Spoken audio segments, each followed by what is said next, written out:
Welcome to the League of Legends Champion Spotlight, featuring Jax, the Grandmaster at Arms.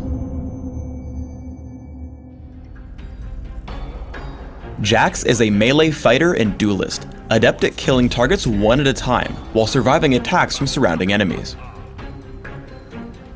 Jax's passive is Relentless Assault. Every time Jax lands a basic attack, he gains bonus attack speed for a few seconds. This bonus stacks multiple times up to a cap. Leap Strike sends Jax lunging toward target minion, monster, champion, or ward, whether friend or foe. If the target is an enemy, Jax will also damage it. Max Leap Strike by level 13 for mobility and damage output, taking 1 point by level 3 for jungling, and a point at level 1 when laning. Empower causes Jax's next basic attack to deal bonus damage. This ability will reset Jax's attack timer, meaning you can use it as an almost free attack if you time it correctly. Additionally, if you activate Empower before using Leap Strike, it will deal damage on top of Leap Strike. For maximum damage output, max Empower by level 9, with your first point at level 2. Counter Strike buffs Jax for a few seconds, causing him to dodge every attack made against him for the duration. At the end of this duration, Jax stuns and damages all nearby enemies. Counter-Strike deals bonus damage based on how many attacks Jax dodged. Take just 1 point in Counter-Strike early and max it last. When jungling, grab it at level 1. Jax's ultimate is Grandmaster's Might. Passively, it grants bonus damage to every third consecutive attack Jax makes, though this counter resets if Jax waits too long between attacks. When activated, it grants Jax bonus attack damage and ability power for a few seconds. I play Jax as a jungler, starting with Counter-Strike and a Vampiric Scepter. Upon reaching level 3 for Leap Strike and killing the Lizard Elder, look for a gank. I spot the enemy Annie in mid lane. I approach the brush and signal my teammate. I Ghost, trigger Counter-Strike, and Leap Strike into range. I stun her and continue damage output with Empower. As my teammate flashes into range for the stun, we pick up First Blood. Specifically look for ganks when your lane is pushed to your own turret. Note the enemy team directly on top of my team's bottom turret. Even though I'm on the other side of the map, this position represents free kills. As I head in, I activate Counter-Strike and walk toward the brush. Seeing Vayne juke back, I Leap Strike in and kill her with Empower. After, I look for my next target, choosing the one with the least health, Warwick. Though he flashes, I still pick up the kill with the Lizard buff. After Gangplank retreats, I head for the dragon. Using Wriggle's Lantern, I ward the most likely route my opponents will tank to gank me, and take down the dragon.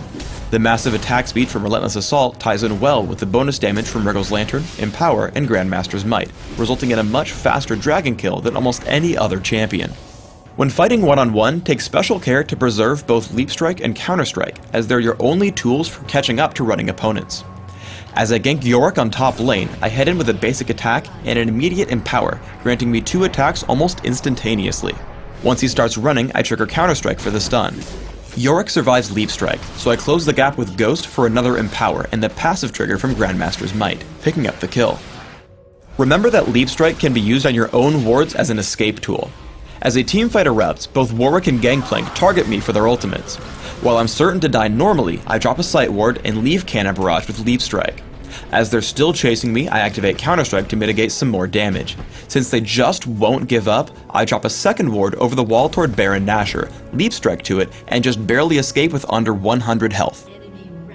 In teamfights, try not to go in first, as you're more useful as a damage source than an initiator. Warwick and Yorick jump our Annie, so I Leap Strike in and start pummeling them. After grabbing 2 kills, I move toward the most important target of the fight, Vayne. Between Leap Strike and Ghost, I keep up with her, forcing her to run as my team cleans up the rest of the fight.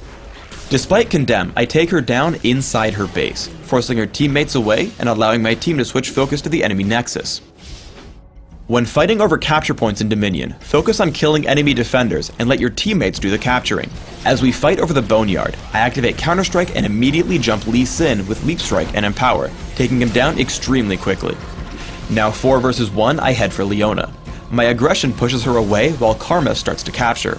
Leona turns to interrupt Karma, but simply turns into an easy kill, giving us clean control over the point. Jax's ability set makes him one of the game's top duelists. I pick a fight with Tryndamere. I land 1 basic attack, then immediately trigger Empower to get a quick second hit.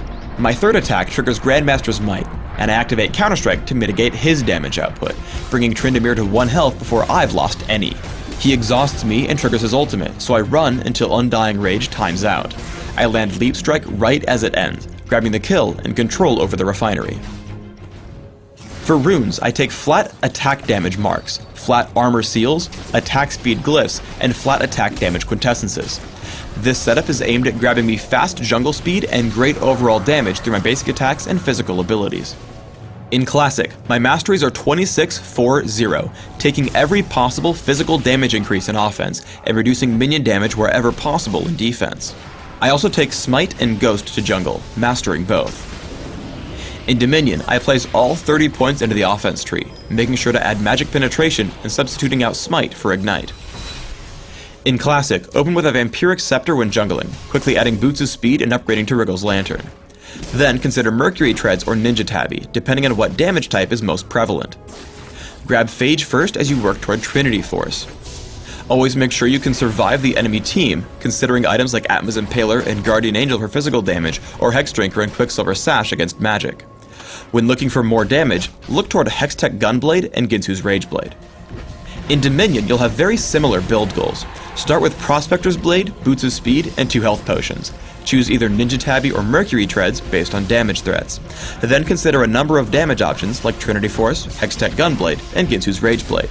If needed, also investigate defensive options like Odin's Veil and Guardian Angel. Thanks for tuning in to the Jax Champion Spotlight. Please subscribe to the Riot Games YouTube channel above, and don't forget to thumbs us up just below the video.